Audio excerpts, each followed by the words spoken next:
Two terms that you will hear regularly is LVR and LMI. LVR meaning loan to value ratio and LMI meaning lender's mortgage insurance. And they're tied intrinsically together. The reason being is that, and it's one of the older, I suppose the old thinking was that, you originally needed 20% deposit, so $100,000 for a $500,000 home, so 20% deposit. Things have changed.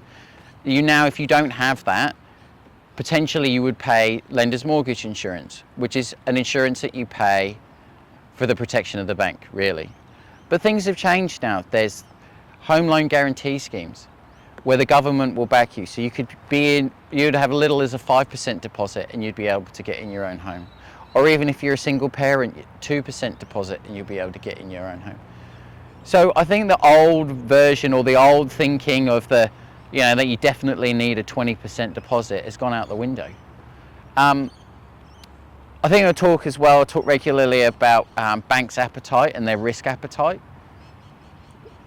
Generally speaking, is that the higher the LVR, the more that you're going to pay on your rate.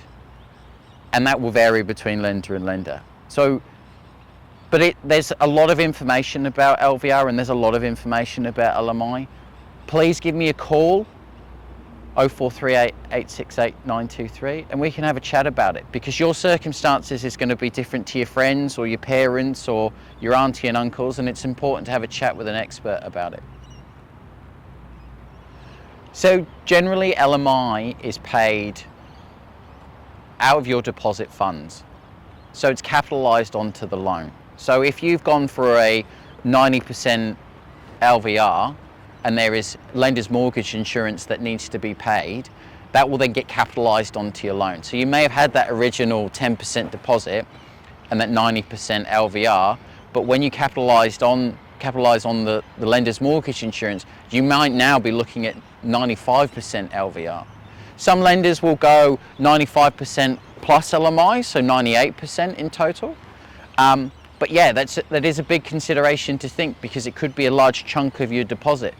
So if you've gone to 95 or even that 98%, you might have to then save even more money to get into the market. LMI, in terms of the cost, changes, and it varies depending on the value or the amount of the loan. So yeah, but it changes, and it changes from lender to lender as well. Some lenders they do it in-house and some do it externally. So each one's different. So it's worthwhile talking to me, because you might go to your bank and they might say, yeah, this is what we're going to charge you for lender's mortgage insurance. But there might be an online lender that might charge you half the amount. So it's definitely worthwhile talking about it. Photo there, the boat. You love a boat, don't you?